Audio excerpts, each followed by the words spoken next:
Welcome to season 3, episode 7. Listen, it's good to see you and it's good to be seen. My guest today, man, I'm so excited. My guest today is the white whale himself, Jake Carpenter. Listen, I'm not kidding when I tell you I've been trying to get him on the show since season 1, and finally our schedules align. We are able to make it happen. His choice is 2021's action flick, Red Notice, starring Ryan Reynolds, Dwayne Johnson, and Gal Gadot. Good news on other fronts. Casey has finally picked his movie for the live show. We'll be discussing what the BBC has called the greatest foreign language film ever. That's 1954's black and white epic, Seven Samurai. Listen, if you're a lover of cinema, then this movie is movie history 101. Very excited about this film. Also, very excited about the live show in general. We're going to have some giveaways live, and you, the listener, will finally get a chance to engage in the conversation with us. That's live on Facebook and YouTube, February 28th. Make sure you follow us on Facebook, Instagram, Twitter, YouTube, and Letterboxd so that you don't miss out on any future live shows or giveaways. But right now, we have Jake Carpenter and Red Notice. So without further ado, on with the show. Ford. So you are the white whale of Gutsy Media Podcast. I have been trying to get you on the show since season 1, I think. We had a couple close calls, but we finally got you. Jake, thank you so much for being on the show, man. Super glad to be here, man. That's awesome. You picked a great season to be on. Season 3 was our challenge season, where we are challenging all the guests to pick a movie that they think will land in the top 10 of movies that we've covered on the podcast. It's a steep list right now. I don't know if you caught it. It's on YouTube. Check it out if you haven't. And you picked a new movie, like a really new movie. You picked 2021's action comedy, Red Notice, starring Dwayne "The Rock" Johnson from Jumanji and Moana, Ryan Reynolds from obviously Deadpool and Waiting, which is one of my favorite movies, and Gal Gadot, Wonder Woman herself, but also from the Fast and the Furious franchise. So like I ask all my guests, Jake, why Red Notice? Ryan Reynolds. He's a great actor. My answer. Yeah. So I'm actually upset that you listed those actors in that order. I feel you could have put Dwayne "The Rock" Johnson all the way at the bottom. Whoa! So full disclosure for everyone watching, I'm opinionated, and this is going to ruffle some feathers. Insane that you would say that, but continue. Okay. Dwayne "The Rock" Johnson does not make a movie for me. I think it's I can agree with that. Where he is at best a tertiary character in most movies, in my opinion. All right. I don't think he has chops at all. I think no, absolutely not. I think what he brings to movies is energy, which is great to bring to a movie, but you're typecast in that scenario, in my opinion. Who you see on screen is exactly who you expect to see, and I don't see anything different in any scenario in any movie he's been in, including Moana, which you've mentioned. I mean, nothing that you say do I disagree with, a lot. I don't think he's a great actor. I don't think he's going to win like an Academy Award or anything, but I also don't think he's a bad actor. I think his issue is he only plays in movies where his character is him. So he doesn't have to act that much. He's kind of just Dwayne Johnson in every movie. Now, with that being said, he was a different character in that movie he was in with Kevin Hart. He played CIA. He was like a nerd at one point. He's kind of like a weird character. So he did a good job there. But I agree with you. I don't think he makes any movie that he's in. I think he's funny, and I think in this movie, where he can play opposite somebody like Ryan Reynolds or someone like Kevin Hart, I think he's a good complement character. So I have nothing against him. I don't mind watching movies with him in it. He's not the draw for me. I mean, he's not the person I'm going to go see. So my point exactly. That's why I mentioned I would advertise that movie as a Ryan Reynolds movie, and I think you can agree throughout the movie itself, that's a Ryan Reynolds movie. Here's why I have to disagree with that. Actually, okay. You know what? Continue. Okay. I was just going to kind of go on that with my thoughts on the movie itself. Ryan Reynolds and Dwayne "The Rock" Johnson are who you're advertising the movie with, right? If you don't stamp that with a rated R rating, you're missing a lot with Ryan Reynolds. With Ryan Reynolds, yes, it's tough because Dwayne Johnson, he doesn't like to do a lot of red R movies. He likes to be very family friendly as a character, so that's tough. But I agree with you. I agree. Yeah, but I also agree with you in the sense that, but piggybacking off my previous comment of it being a Ryan Reynolds movie, giving him the opportunity to reach his full spectrum, in my opinion, would have been more important than catering to Dwayne "The Rock" Johnson's image. But that's agreed, which he has a reputation for. He has a reputation for steering movies in such a way that his character becomes likable and he doesn't ruffle any feathers. That's why there's a lot of controversy with him taking the Black Adam character, because Black Adam's a bad guy. He's a villain, and people are afraid, myself included, are afraid that he's going to take a character and change it, away from what people like about it in order to make it fit him, which from what I hear, he did not do. We'll see. In the same breath, I've heard talk, obviously maybe more Vin Diesel's talk, right? Mm-hmm. That he tends to command a filming of a movie. Yeah, for sure. What we're going to do, regardless of what you've written, this is what I want to see. But here's the thing, though. I have no problem with that. He is an actor that will bring the box office. He is the highest paid actor, or was at least, if not last year, than the year before. He puts out blockbusters considerably. He gets paid a lot of money to do that. And if he wants to sit there and say, here are my terms, so be it. It's up to the studio to say, no, we're not going to do that, or, whatever. But it doesn't hurt to ask, I guess. I guess at the end of the day, the one comment I do disagree with you on is that it has to be an R movie. I think that people in Hollywood have been very adamant about the adult movies are R movies, and if you're doing a PG-13, you're trying to cater to the teeny boppers and so on and so forth. And I don't think that's I don't think that's true. I don't think it has to be overly gory or have a ton of curse words for it to be an adult movie. In a scenario like this, where I'm not expecting it to be overly sexual or overly violent, I think a PG-13 is fine. I think you can still get those quips and funny jokes in, which is really what I'm going for in a PG-13 movie. The way you described it, I can agree with you based on the content that was in the movie. I can see where you'd say PG-13 is probably appropriate for that movie. Yeah. I don't really have any thoughts on what you said, because I would agree and maybe rescind my statement on the R rating. I just, man, you said so much there. I'm trying to unpack it all. The other thing I want to say, though, and this is my other half of what I was going to say earlier. The reason why I don't agree that Ryan Reynolds gets the higher name in the description is because this is a Dwayne "The Rock" Johnson movie. He is a producer on the movie. He is largely the reason why it got made. So it's his movie.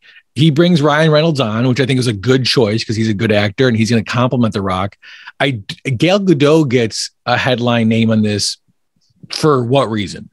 Her total screen time is 15 minutes? Yeah, the fact that she shares the movie poster with them, I think, is ridiculous. This is a Rock Ryan Reynolds movie. Yeah, 100%.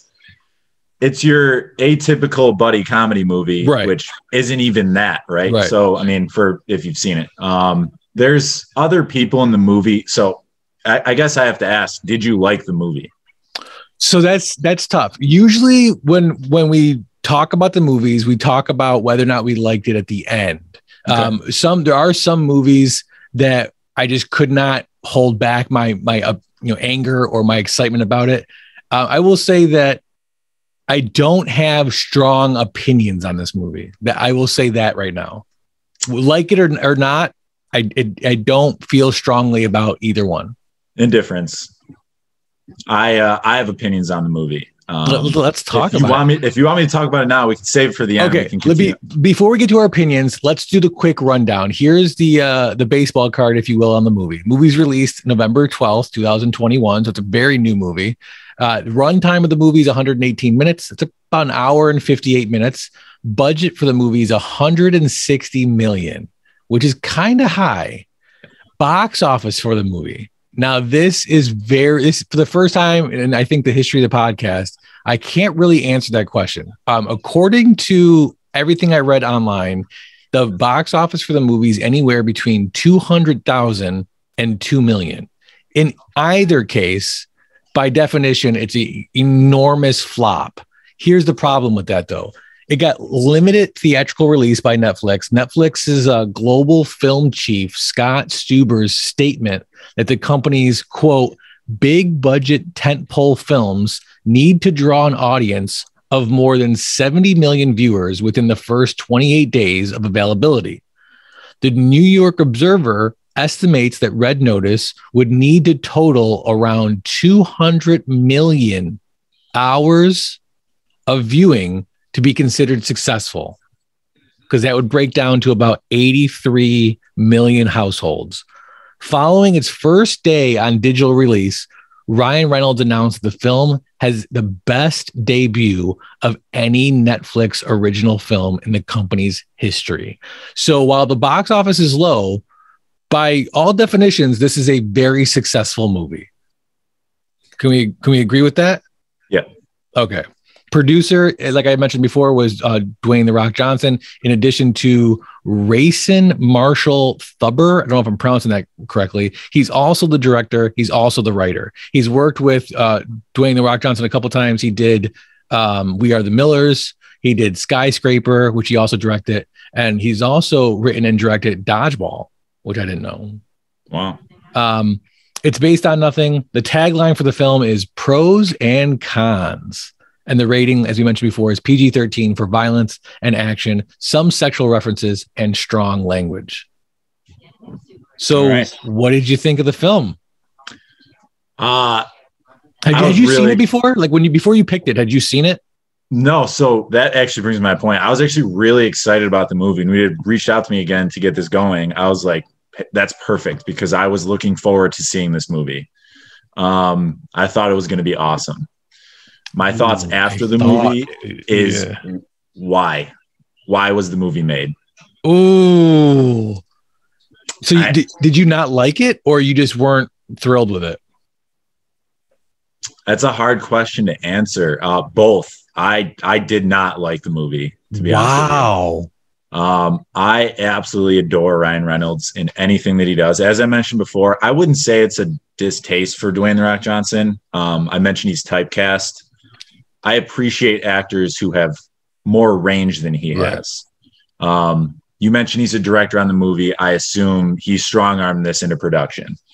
I think if you had shifted the tone of the movie a little bit, might have been a little bit better. Are we discussing spoilers? Is that all right on here? Okay. Talk the whole plot. What's the runtime on it? You have it there? It's about 2 hours. Okay, so an hour and 50 minutes of this movie were really good.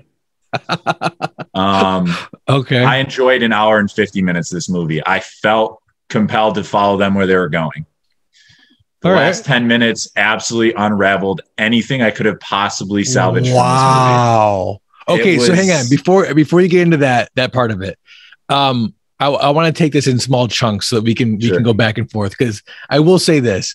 I think the reason why you are my white whale, the reason why I wanted you on the podcast so badly, me and you were friends. I've known you for a long time at this point. You're one of the few people that I think we can really have an engaging conversation about plot and acting and so on, because I think we both appreciate movies in a very similar manner. So I'm looking forward to this conversation. Here's what I will say. I had seen the previews for the movie.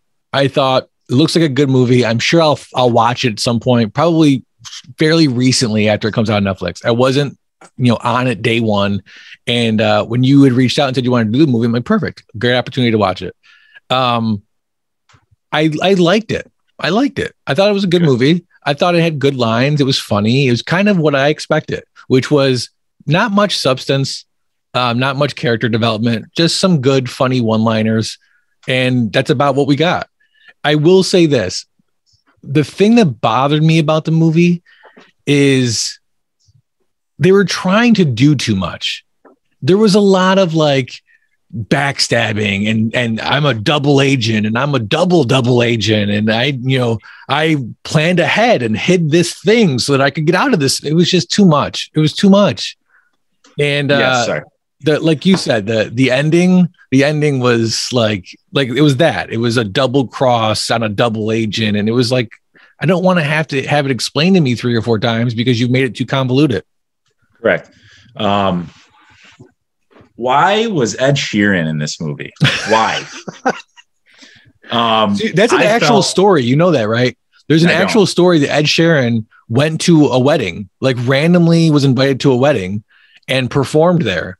So this is actually based in reality a little bit, which is weird. I mean, that's, I guess, reverential if you want to be reverential in a movie that didn't need it. Sure. Here's what I think. I think they had 95% of this movie polished. And they're like, we got to end it, right? How are we going to do this? And they took everything that they put in the movie and they said, I'm going to, as much as I can, half-ass an explanation for what's going on. And I'm going to give you absolutely no resolution for your main character. No resolution. His resolution was he called the police that were chasing him the whole movie. Yeah. What? Follow up on that. Das, who is the FBI agent in that movie. Yes. You know what she's from? She's from Umbrella Academy. Yes. Great in that show, right? Great. Very good in that show, yeah. Underutilized for 100%. the fact that it was, hey, I'm going to chase you here. I'm going to chase you here. I'm going to chase you here. And then there's nothing else. Nothing. Right. Can I just say that whole storyline of why Dwayne is on the run and essentially, so for those of you who have not seen the movie and are still listening to the podcast for whatever reason, Ryan Reynolds plays a con man. He's an art thief. He's the greatest thief or whatever. Gal Gadot plays another great thief. She claims to be the greatest, and he, for all intents and purposes, on whatever random list exists, is second to her. And he's trying to do this big heist to prove that he's number one. And it's about stealing these 3 eggs. Dwayne Johnson plays an FBI agent who is trying to catch Ryan Reynolds. Now, he obviously knows who Gal Gadot is because she's a famous thief as well. So he's all about catching her, but his focus is Ryan Reynolds and catching him. When he does catch Ryan Reynolds, his focus then becomes the egg, which for whatever reason leads to him working with Ryan Reynolds. How they try to pigeon-toe those two together is by convincing you that through one phone call, the Interpol agent that Dwayne Johnson's working with up until now somehow now thinks that he might also be a thief and puts him in prison. Right? Like, I'm explaining that correctly, right? Yeah. Yeah. Rather than call a different boss, like, imagine this, Jake. Imagine this. You are an FBI agent. You've been an FBI agent for a long time. Yeah. Somebody calls your boss. The boss says, never heard of him. And he goes to prison immediately. No trial. No, we're going to call somebody else. No, we'll run your conduct. Like we'll Google you like nothing. They don't have time. They've already smashed too much crime capering into this movie. They just got to send him to jail. But this is what kills me though, is movies like this that have a goal. We need to get Ryan Reynolds and Dwayne Johnson working together because that's what people want to see. They want to see these two on screen together. How are we going to do that? And they have just this thin little thread that makes no sense that gets them to that end goal. And we just hope the audience isn't going to pay any attention to that. And we'll just move on with the story. It was at that point where I'm like, you're losing me. You're losing me here. You also assume that at one point, Ryan Reynolds, being a smart thief, would have questioned the fact that he got put in the same jail cell as him. Right. He's got to be like, there's something going on here. You're also not just going to be or something. Yeah. There's never a point where they are vehemently against each other. Right. It's never portrayed that way. Two people, you just got sent to a Siberian jail by an FBI agent. Right. If he was in my room, I understand he did the whole, this guy's definitely not a cop thing, which was hilarious. It was great. I loved that part. But at no point does he question that. Right. He's just all entrusting the entire time, which, I mean, you could spin to his dad's backstory, right? Maybe he has some significant daddy issues. But another thing, I'm just going to jump ahead here. Go for it. I understand that Dwayne "The Rock" Johnson is I was iffy on him throughout the whole movie. I wouldn't say I ever saw that coming, to be honest. I don't know if you did. I didn't. They'd already up until that point done so many different things. Yeah. That I didn't see it coming, only because I'm like, they're not going to do another thing. Yeah, there's absolutely no way. There's no way, right? Yeah. His dad's backstory, I may be misquoting this, was my dad was a crook. One day he didn't show up on my 13th birthday. I've hated him ever since. Yeah, that's his whole backstory. Yeah, that's the character. Ryan Reynolds pours his heart out to him about his dad, and then he's like, "He was a crook. You missed my birthday. Right? I don't love him." I'm like, "Come on, that's crazy. That's just so surface level to me." So there's clues there that, I mean, after seeing it, you look back and you're like, how did he ever believe any of this? It seemed like he put that in there for no reason. I think the issue here that we're getting to is it's the writing. The writing, like, you have two, I'll say three, because Gal Gadot is a great actress and she is in the movie. She's part of the plot, although not very much. You have three great actors that you want to put in a movie. And I feel like the writing on this script was just kind of get it down so we can record it and so we can make money, because everybody's going to want to see this film. And you could have spent a little more time refining it, making it a little, like, these characters could have been great characters. I could see a second and third movie off this, which from what I hear, they're going to do a second Red Notice. But I think the issue and what studios need to understand is, if you want to keep that audience into the second and third film, you've got to make it, you got to make the first movie good. People are going to go see the first movie and they're going to boost up your numbers, but you're not getting the reaction that they're going to have. And that reaction is what's going to carry them into the second and third movie and into the franchise. So there's a lot to like in this movie, right? I think you mentioned earlier, this is the biggest Netflix release movie in history. So according to the numbers, it has the biggest debut. It also holds another title, most costly film in Netflix history. Sure. It's not in heavy company, I'll be honest. Can you name two other Netflix movies? Extraction, which I think is a great movie. Okay. And that right there is a problem. Yeah, for sure. If you're saying it's the biggest movie in very light company, it doesn't say a lot for me. And here's the thing, it's not because Netflix doesn't have some great movies. They have great movies and they have huge blockbusters. The problem is the Netflix model. The movie is in front of you and has your attention for about 2 weeks, and then you're never going to hear about it again. And that's not sustainable. That's why you can't remember what the movies were. I guarantee if I found a list online and rattled them off, you'd be like, seen it. Yeah. You know? Oh, I'm not saying I haven't watched a ton of Netflix movies. I'm just saying that's not a platform that I validate with, right? I'm not going, damn, must have been a great movie. Just because it was on Netflix. You're right. You're not wrong. I think that tide is shifting. I think if you fast forward 10 or 15 years, you're going to have the Oscar winners, be a Netflix movie or be a, Hulu movie or, Disney Plus or something like that. But yeah, as of right now, you're not getting blockbuster hits off of Netflix. I'm going to plug a Hulu movie that I thought was one of the best movies of last year, or maybe it was this year. I'm unsure. We're not going to talk about it, but I just have to share it. If you haven't seen it, Palm Springs. I have not Andy seen Samberg.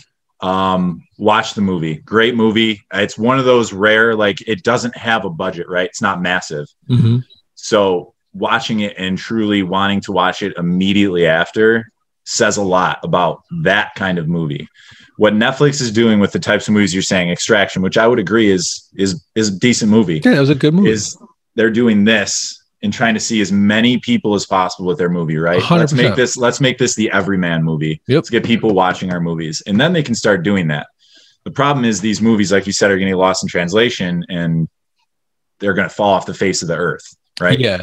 I mean, let's face it. Netflix's model is, if we have an actor who's got a big enough name, whatever they want to do, we're going to greenlight. Correct. If whatever movie, whatever show, doesn't matter, we'll greenlight it. If you have an idea, we'll greenlight it. And I think that's what happened here. In fact, I know it's what happened. So Dwayne Johnson, he funds the movie. They actually go to Universal with it. They shopped it around. Let me see if I have my notes here. So they shopped it around to everybody and their mom. And in 2018, Major Studios was fighting over the script, including Major Studios were fighting over the script, including Universal, Warner Brothers, Sony, and Paramount. Universal wind up winning. So Universal puts on the movie. The problem is Gal Gadot, Ryan Reynolds, and Dwayne Johnson, they all get $20 million for this film evenly. So right off the bat, there's $60 million. The director gets 10. That also makes Gal Gadot the third highest paid actress for 2020, just off of this one film. Filming was stopped due to the pandemic, so it runs over budget, which is why we have a $160 million film. Universal's getting nervous. They can't put it out in theaters because of the pandemic, so they sell the rights to Netflix. Done deal. Movie's already wrapped. Just show it on your platform, and Netflix buys the distribution rights, and that's how we get a Netflix movie. So this was not originally for Netflix. Would it have been a box office bust if Universal kept it? Ooh, great question. Probably. I agree. I think the opening weekend draw would have been decent, right? Yeah. Your average big blockbuster movie, big names. But it would have been a steep immediate. Off. Yeah. It would have kept 1 week probably, and then immediately fell off. It would have been bombed, I think. It's worth noting that it's one of the first feature films to exclusively use the first person view, or FPV, drone flying for cinematography. It's pretty cool. In the vein of it not hitting box office, I would spin that as a win for Netflix or Universal, basically stating that a movie that wouldn't have done so well in box office probably did significantly better on a streaming platform. For sure. So it found the right market, I would say. Right. Here's the thing. I don't mean to cut you off. It's a win for Universal because, like you said, I think it wasn't going to do as well, and they get guaranteed money from Netflix. And it's a win for Netflix too, because this is the type of movie where, yeah, I'm not going to pay $16 a seat in theater, but I already have Netflix and I get a decent movie I can watch on my couch. So I think it's going to get them the draw they need. That's going to make it appear successful. I think the problem is, unless they step their game up, Red Notice 2 is not going to do well. If it gets made. But I probably will. So here's what I got on that. In November of 2021, Hira Garcia, who is the head of Netflix, announced that there were tentative plans for a sequel, stating that Thurber, who was the director and writer, had officially pitched a sequel that all creativities involved were optimistic regarding its development, while announcing that Netflix had officially told them that they were interested in continuing the film series. Thurber later said that if a sequel was greenlit, he intended to film 2 sequels back to back. So if we're getting 2, we're getting 3. Okay. Which seems like 3 would be a foregone conclusion if they're working on 2. Right. This just occurred to me. Of the Netflix movies that you're aware of, how many of them do not feature a superhero to a degree? Acting superhero. Do not feature? Because you talked about them going for a big blockbuster actor, right? How many that have not played or plan to play a superhero? Very small amount. If 0. Yeah. But that's the thing. That's my point, is that you have these actors that'll go into the Marvel franchise or another franchise, mostly Marvel, and they'll get huge success. So their name's out there. And then they go to Netflix and they say, hey, I really want to do this thing. And Netflix is like, go for it. We will fund you, even though you don't have a fucking clue what you're doing. And that's why we get these okay movies on Netflix. So I have, I like Gal Gadot a lot. Do you believe Gal Gadot is in this movie if she does not play Wonder Woman? Can you think of another Gal Gadot movie besides the Fast and Furious movies? No, I don't think she's in this movie. She doesn't play Wonder Woman. And I don't think, here's the thing about Gal Gadot. I don't think she's a good actress. I'm sorry. I think she's got a good on-screen presence. She knows how to walk into frame. She knows how to give the smile and the smirk that draws your attention, but she doesn't know how to act. And you know what? there's people that have made strong careers on just being able to do that. So good on her. And I don't think you're going to see her in much outside of Wonder Woman or outside of Fast and the Furious. And the other thing is, I don't think she sticks around for Fast and the Furious very long. I have stopped watching Fast and Furious movies. Yeah, me too. I don't even know if she's in it. Maybe. Just kidding. But I think she left after the last one I saw, but I can't be sure. I agree with you. Like I said, I like her. I don't have a problem with her. I wouldn't say she would make a list for me at all. Right. I think a lot of it boils down to people are attracted to an accent. I think that's a draw for her. She's definitely an attractive person. Not to say that she would be unsuccessful if she was ugly. It's a matter of her acting chops, right? As you described, she knows how to hit her cues. Mm-hmm. I don't think she sees a lot of screen time anywhere else either. I think if this keeps going, this is kind of, you're going to see a lot of this type of stuff that you'll see her in. Stuff that's, I wouldn't say this is something that was advertised so heavily that everyone was like, I got to see this movie. But it's something that I was aware of prior to its release. So I think that's a niche for her. I think you could probably find yourself some more movies in that market for sure. Mm-hmm. But that's my thoughts on her. I'm willing to bet that within the next year, we get some movie, probably on Netflix, that's going to star her, and you're going to find out that she was a producer on it. Because that's what's going to happen. That's what Netflix does.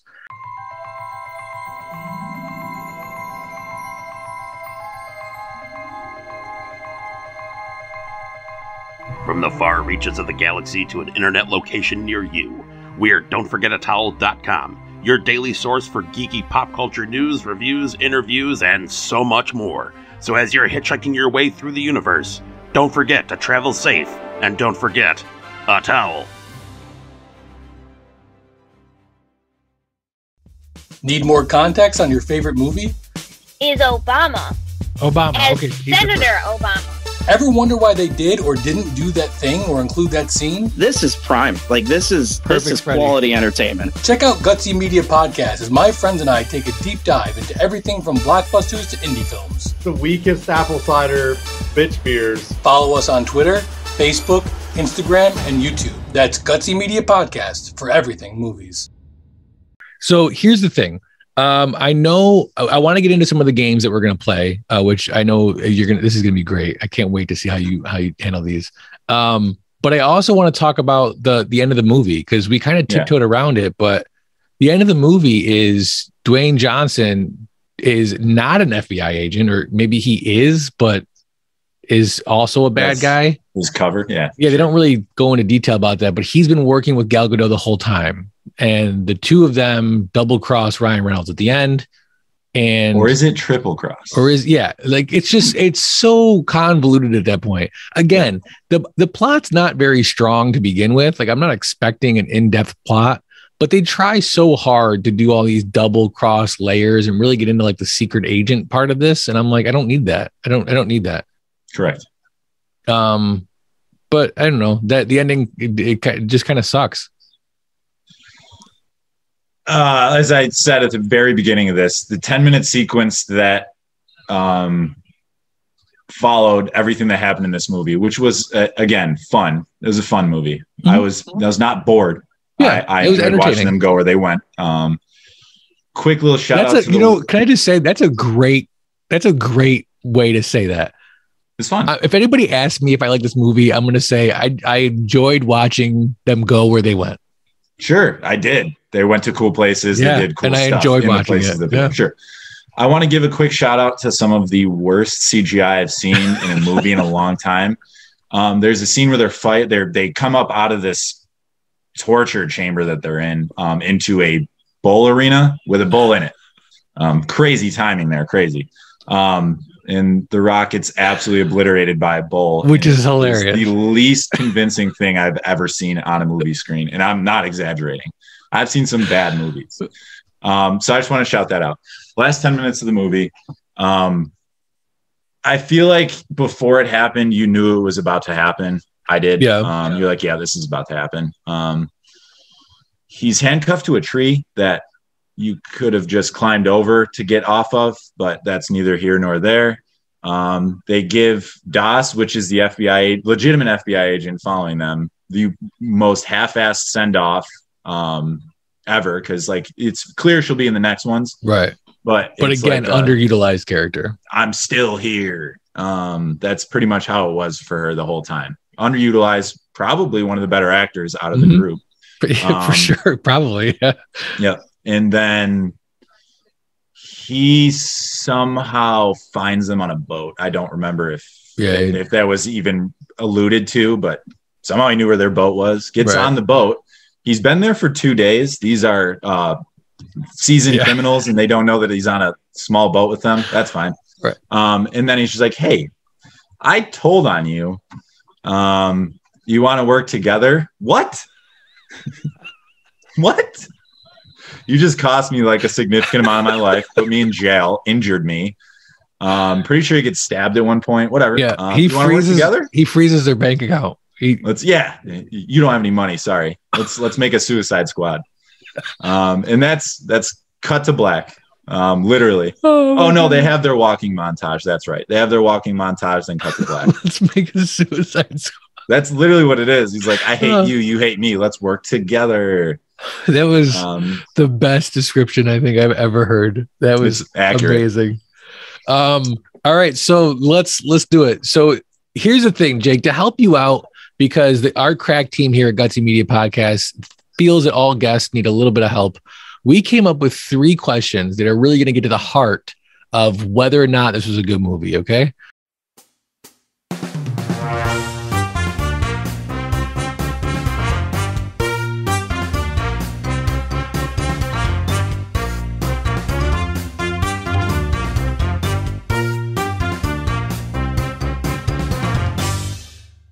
So I'm going to ask you these 3 questions as best as you can to answer them as it pertains to Red Notice, 2021's Red Notice. Here we go. Yeah. Question number 1. Does the progress and rhythm of the movie fit? Yes. Yeah, I think so.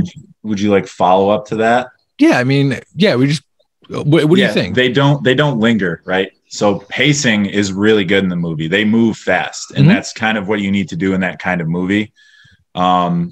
The rhythm, it's just a fast movie from start to finish, truthfully. You start the movie at the first heist, right? To which he destroys a Taycan for absolutely no reason. It's a beautiful car, whatever. That was also a great scene, I thought. Yeah, it was funny, but I'm like, a Taycan, come on, it's a great vehicle.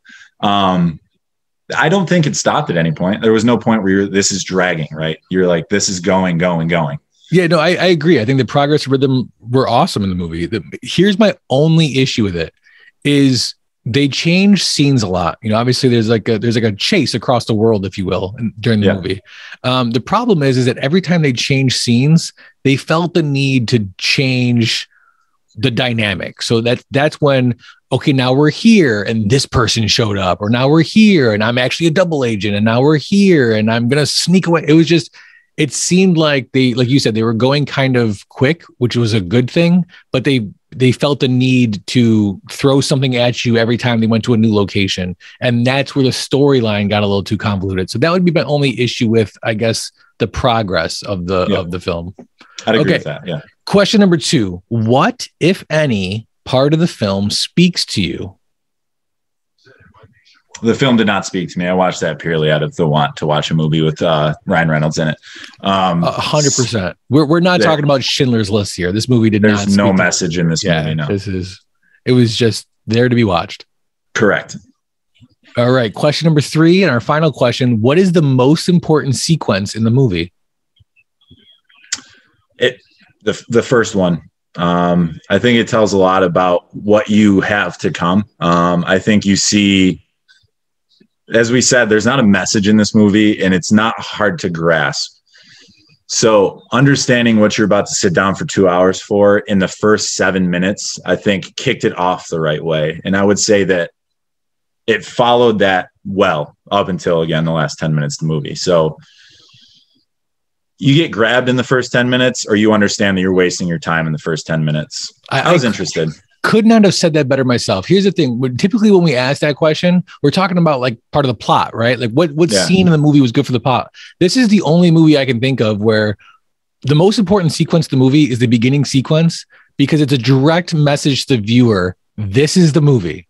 Yeah. Like you said, this is the movie. If you like this, you will enjoy the movie. If you don't like this, turn it off now, and you've only wasted 10 or 15 minutes. Correct. And that's how I felt. I was like, I'm either going to kick this off my TV or I'm going to sit here and watch this for 2 hours. Yeah.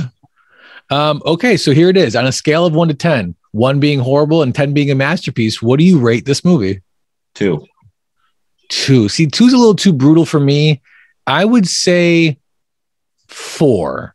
It was not a good movie, but I didn't turn it off. There are movies that I've watched where I've literally turned them off. This was entertaining. I don't feel like I wasted 2 hours. Yeah, so everyone's scale is different, right? A 0 I'm turning off. I will sit through a lot. A lot. I saw the movie Skyline in theaters. Not sure if you know what it is. I do. Real bad. Yeah. Real bad movie. That's like a 1 to me because I stayed for the whole thing. A 0 I'm turning off, to be honest with you. So I'm pretty forgiving when it comes to it. A 2 is given purely because of Ryan Reynolds. And I have a bias, right? I've mentioned that at the beginning of the podcast. I really like Ryan Reynolds. I think he could do virtually no wrong on screen, and you could give him a dog shit script and he's going to make something out of it just purely on charisma. We've discussed it over and over. The plot has no depth whatsoever. Right. There's absolutely no development in the movie whatsoever. And it's resolved in the worst way I've seen a movie resolved in recent memory. So without berating the movie further, it was bad. Would you recommend this movie? If somebody said, hey, I'm going to go watch Red Notice, do you think it's worth it? There are 4 or 5 movies, without asking me, because I won't remember the names, on Netflix that I would recommend before this one. So Netflix isn't your outlet for great movies. Right. So that being said, if there's 4 or 5 movies on that outlet that I think are better than this one, it says something about the movie, in my opinion. I would not recommend the movie. Fair enough. All right. So let's get into our next segment, Guess That Tomato.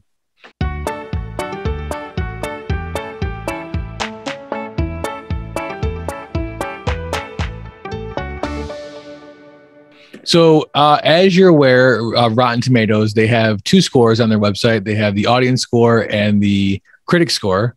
What we do here on Gutsy Media Podcast is I'm going to ask you to guess the audience score. And then after you guess, I'm going to give you a few hints. We're going to give you a chance to change your guess if you want. We're going to see how close you get, okay? Sure. So it's a scale of 0 to 100.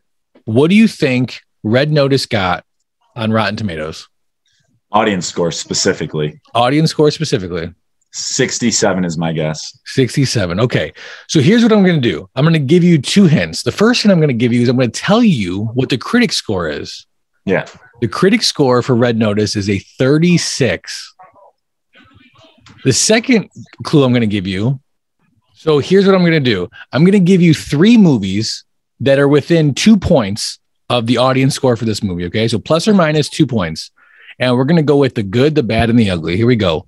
The good, 2015's Ex Machina. Why is it good? The concept of this movie takes you on a ride where you are not ready for. The movie tells you what it's going to do, and then it does it, yet somehow you weren't expecting it. It's an amazing movie. The good. The bad, 2019's Uncut Gems. Why is it bad? Okay, unpopular opinion here. Uncut Gems is a bad movie. It's boring. Nothing really happens. I never once cared about Adam Sandler's character. And while I don't think it's horrible, it's not good. It's bad. And the last one, the ugly, 2014's Whiplash. Why is it ugly? The story this film is based on is horrific. And J.K. Simmons brings it to life in a horrific way. It's ugly to watch and will make your skin crawl. It's a great movie, though. Okay, so let me just go ahead. Phenomenal movie. I loved Whiplash. Oh, so it's insane to watch that movie. If you watch that movie and you don't like just cringe at least once, you're not human. But that's what makes that movie so 100%. Yeah, J.K. Simmons is. You can't watch that movie and not think he's an amazing actor. or Miles. He's not an amazing actor, but Miles Teller in that role was incredible. He was good in that movie as well. Yes. I don't think he held the candle to J.K. Simmons in that movie. No, but that's not saying that it was bad because of how good J.K. Simmons was in 100%. Okay, so those movies, Ex Machina, Uncut Gems, and Whiplash, all hold a score on Rotten Tomatoes that are within 2 points of our audience score of Red Notice. You guessed 67. With those clues, Jake, do you want to change your answer? I absolutely do not. I will also tell you, I did not see Uncut Gems. But so many people told me to. It's a bad movie. It is. Yeah. I was never going to watch it. Somebody told me how it ends. So you're not going to turn it off. You're going to watch it. You'll probably even maybe enjoy it. Like I said, I didn't want to claw my eyes out. I didn't walk out of there going like I wasted that much time, but I wouldn't watch it again. It was not good. I was never intending to watch it. Someone spoiled it for me and I don't know, just never got to it. I wouldn't change my answer. I think that, the vast majority of society loves Dwayne "The Rock" Johnson. I think based on what you say was a 40-something critic score. 36. Okay, still. I'm going to take a critic score and double it, at least, like roughly double it, and say that my initial score, audience score of 67 is where I'm staying. The correct answer is 92. 92. What I said was correct, though. People are 36 from the critics. 36. 90. I've never seen a gap that big. I've seen. Obviously, the critics and the audience are usually on opposite ends of the spectrum, but that's 92. That's nuts. This movie's at 90. There's no way this deserves a 92. This is insane. Yeah. No, but so my point when I said everyone loves Dwayne "The Rock" Johnson, everyone loves that formula as well. Yeah. They love I can sit down, turn my brain off, and just watch. That's his whole career. Every one of his movies is like that. And how many people do you know love Dwayne "The Rock" Johnson, including yourself, who's a self-proclaimed Rock fan? Yeah, I am a fan. 100%. He makes depthless movies that have nothing to them. Listen, Dwayne "The Rock" Johnson, Ryan Reynolds, Kevin Hart, they all have a shtick. They all have a thing that they do in every role and every character. And the difference is that I don't get tired of Ryan Reynolds' shtick. I don't even really get tired of Kevin Hart's shtick. I do get tired of the Rock shtick. I do get tired of, some of these other actors and actresses, if you can call them that. I don't consider Dwayne Johnson an actor. I'm sorry, I don't. I know he's been in a ton of films, but to me, he's always in like the guest star role. It's always like that role is going to be filled with whoever popular at the time, and he just happens to be popular a lot.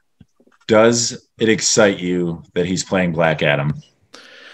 Ooh, that's a really good question. Let me ask you a second question. Just on top of that, okay? Yeah. Do you think Dave Bautista is better than Dwayne "The Rock" Johnson? Okay. So first question first. Does it excite me? And it pains me to say this. No, it doesn't. And here's why. Because up until this point, I've been hearing nothing but there's an actor that's going to ruin the character that's in a movie that's done by a studio that ruins movies. So it's like, what is there to be excited about? Even if he is going to do this role justice, even if he is, this is going to be his breakout role. He's still doing it for Warner Brothers that has pissed on every movie that they put out when it comes to the DC franchise. So it's like, I can't get excited about it, and I won't until I go see it.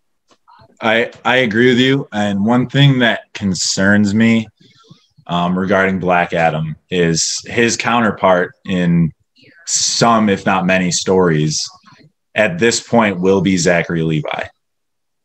That does not mesh for me at all. Those two people on screen having a conversation in those roles seems like something you couldn't fathom 5-10 years ago, right? Oh, agreed. Yeah. So it's going to be weird. It's going to be absurd.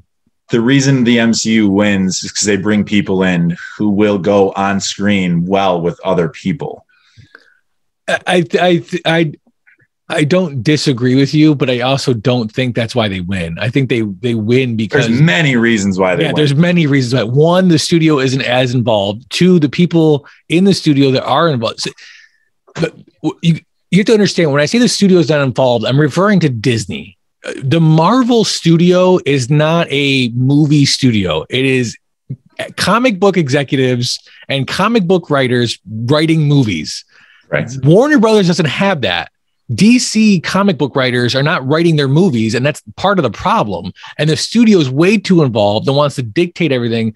If you are a fan of movies, go check out the story about the giant spider in Wild Wild West and how that got into the script, because that's an insane Hollywood movie, and it's true. And that shit still happens today, which is why movies get ruined. And it happened at Warner Brothers. But on top of that, I want to get to your second question.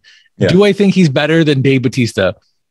Dave Bautista is arguably the highest paid bad actor in Hollywood right now. Actor. A horrible actor. He's a horrible. And if you think he's a good actor, you need to watch, what was the zombie movie he was just in with? Army of the Dead. Yes, Army of the Dead. There's a scene in that movie where he is having a very emotional conversation with his daughter about death and zombies attacking her, and the whole time he's talking like this about how much he loves her and how he really wants to try to protect her. He's a horrible actor. The reason why he's successful is because his roles include an alien in Dune who doesn't have emotion and an alien in Guardians of the Galaxy that doesn't know sarcasm. That's him. He's playing himself. Sure. So do I think The Rock's better than? Yes, I do. I think he's a better actor than Dave Bautista, but you're setting that bar really low. So yeah, because I have a low bar for Dwayne "The Rock" Johnson. So do you think Dave Bautista is a good actor? I think you've made some valid points that I would take into consideration. Based on my genuine distaste for Dwayne "The Rock" Johnson and everything that he does, I can tell you right now, it is not. There's no movies that he's been in that you like. Give me 15 seconds to think about movies that I like with Dwayne "The Rock" Johnson in them, because I can think of 4 movies that he's in. The Fast and Furious franchise. He's in a ton of movies. Yeah, but he's not memorable at all. Walk Hard. That's a great movie. Okay. You're talking about Walking Tall, not Walk Hard, the Dewey Cox story. I was close. Hang on. So he was in Walking Tall, and then he had like an identical movie very close to that one. I want to pull up his IMDb because we're going to find out if you're a Rock fan. We're going to figure this out together. What's the Tooth Fairy? Yeah. Have you seen Jungle Cruise yet? I heard that's good. It's Disney. It can't really be bad, can it? That's true. What about Skyscraper or Rampage? You probably liked Rampage, I think. Didn't see it because I love the video game, but then Dwayne "The Rock" Johnson was cast in it. So you said Skyscraper, right? Mm-hmm. And then there's a movie that takes place in California, right? It's about the San Andreas, because it's San Andreas Fault. Yep. Let me ask you a question. Are you on his page right now? I am. Okay, so he has movies coming up. Can you look at that and see if there's a sequel to San Andreas? If there is, I'm going to shit my pants. No. Skyscraper then. Nope. I thought for sure I heard that he was making a sequel to one of those god-awful Here's the movies. thing, though. The IMDb. Oh, you know what? I'm on Rotten Tomatoes. That's why I'm not seeing that. I'm on the wrong page. Hang on. Here we go. I'm on IMDb. Sequel to San Andreas or Skyscraper. Is that what you think it is? One of the two. This is great. This is taking way too long to load. I can tell you, because I just looked on my phone, that they're making a sequel to a movie about the San Andreas Fault. Which they're making a sequel to it. Right.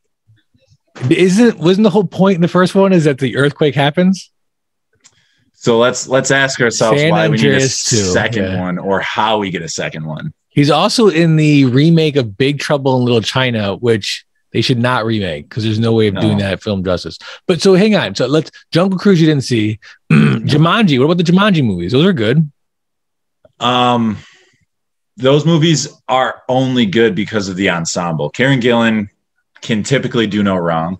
Jack Black is timeless, in my opinion. And Kevin Hart is the alter ego of the Dwayne "The Rock" Johnson in those movies, right? Yeah. If he has those people to bounce off of, you're taking a lot off of him, which is what you said at the beginning of this, is that he's a co-star, right? Mm-hmm.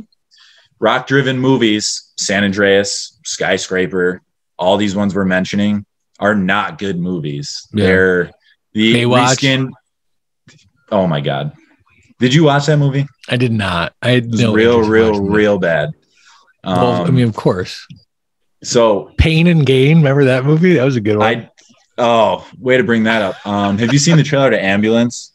There's a movie called Ambulance? Here's what kills me about it, right? God. Hollywood is truly running out of ideas. Jake Gyllenhaal. And I'm going to look his name up because I don't want to fuck it up. Hold on. Tooth Fairy. Race to Witch Mountain. He was in Get Smart. Yahya Abdul-Mateen. Do you know who that is? I do not. He played Candyman. Okay. Yeah, I got you. He's Black Manta in Aquaman. He and Jake Gyllenhaal play opposite each other in this movie about a guy who needs money. So they rob a bank. So then they escape in an ambulance, and the movie is called Ambulance. And I don't know if I've already revealed this. Can you guess who's directing this movie? Okay. Can I guess who's directing this movie? If you tell me Guy Ritchie, I'm going to shit my pants. No, it's worse. It's so much worse. Think about what we've been talking about in Dwayne Rock Johnson movies. It's not him, is it? No, but who directed it? Thurber. No, who directed Pain and Gain? Oh, I don't know. Who? Michael Bay. Oh, my God. First off, Michael Bay directed Pain and Gain? Yes. That's insane. I didn't know that. Yeah. And second, he's doing a movie. This is going to be nothing but explosions. Yeah. Oh, watch the trailer, man. When you're done here, watch the trailer. Oh, my God. Oh, he's also in Doom. Rock was in Doom. That was cool. Did you watch that too? No. Okay. He was in Mummy Returns, Scorpion King. Yeah. You're not helping your case. You're Conan, killer movies. Hercules. What about the other guys? He was technically in that. And that was a great movie. 17 seconds. A great movie. He gets credit for that.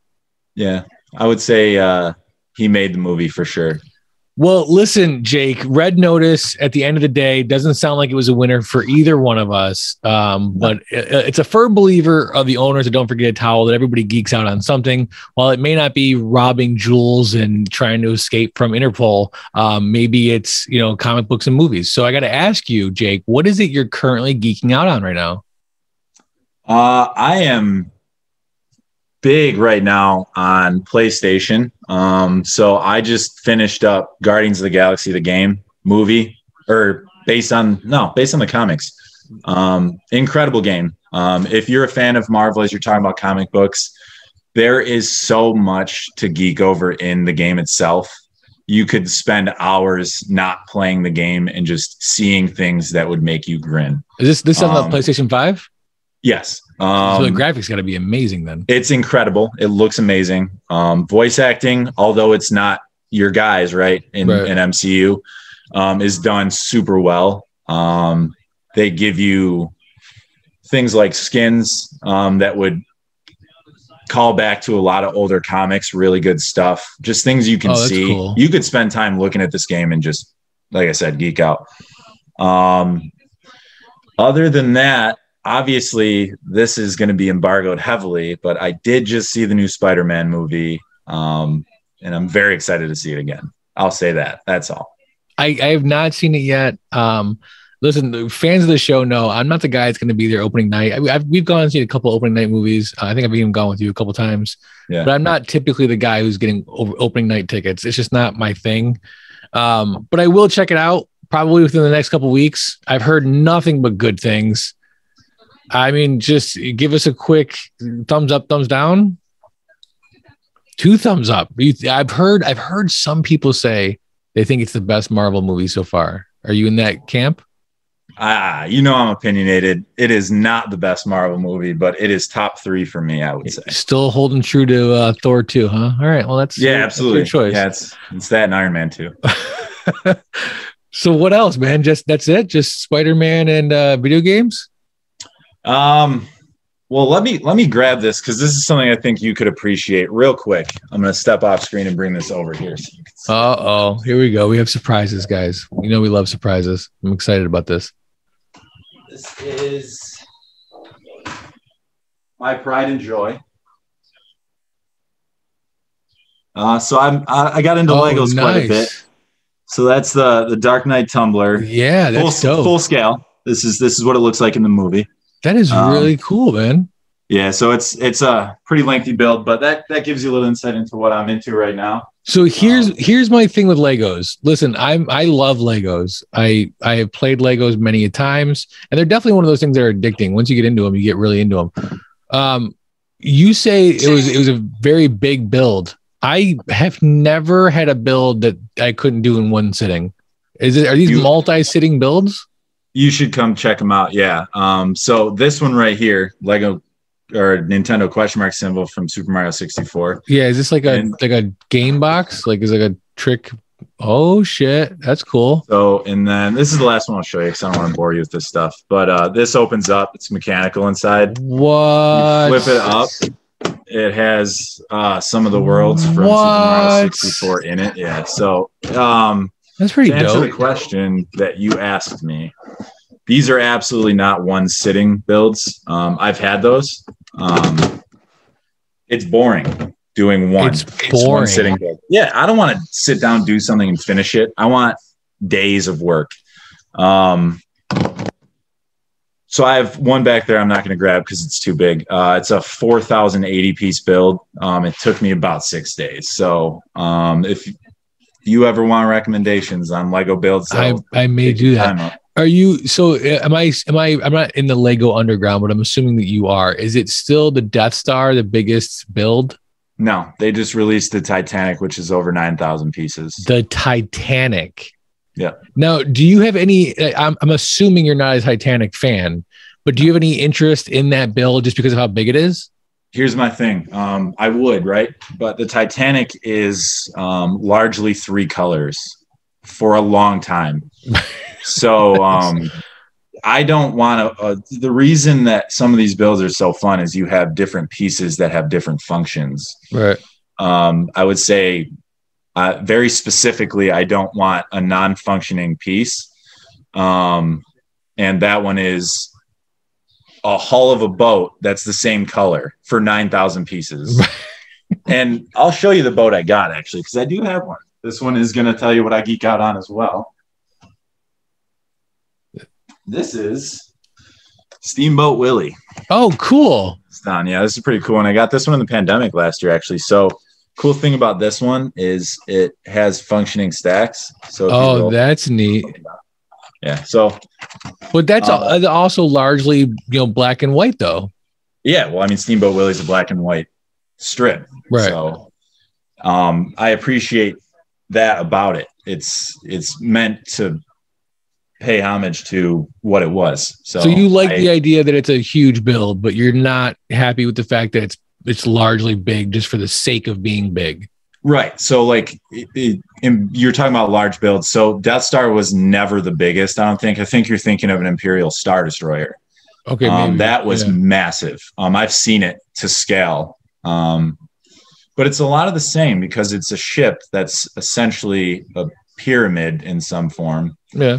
And it's flat. That's a little boring to me. It's a cool display piece once you've done it, but most of the fun in building Legos is the complicated pieces where you sometimes get frustrated. You're putting it together. You're like, I can't figure this out sometimes. Yeah. So, like the Falcon would be a really cool one that I'm interested in. I'm running out of space, man. I got quite a few I have not shown you.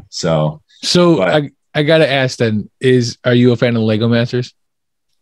I haven't watched the show. I'm going to. It's pretty cool. I should. It's on Hulu.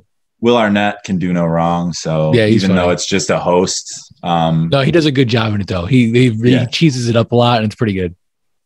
But the stuff that I've seen they've built, it's pretty incredible what they do. Yeah, for sure. I have not watched it, which is super weird, right? I'm showing you all these Legos and I haven't watched a show devoted to Lego building. So, but no judgment. Yeah. Listen, Jake, thank you so much for taking us into your home and showing us your Legos. Thanks for chatting with us. And thanks for finally being able to meet up with me and make this happen, man. It was a great conversation. Sorry that your movie was not well liked, but hey, there's still a chance. Maybe you'll make the top 10. Who knows? I'm happy to be on again. That's the thing with movies is they're not all good. So you find your good ones, you find your bad ones. But That's why we watch them. Absolutely. Thanks again, Jake. I appreciate it. All right, man. I'll catch you later. See ya.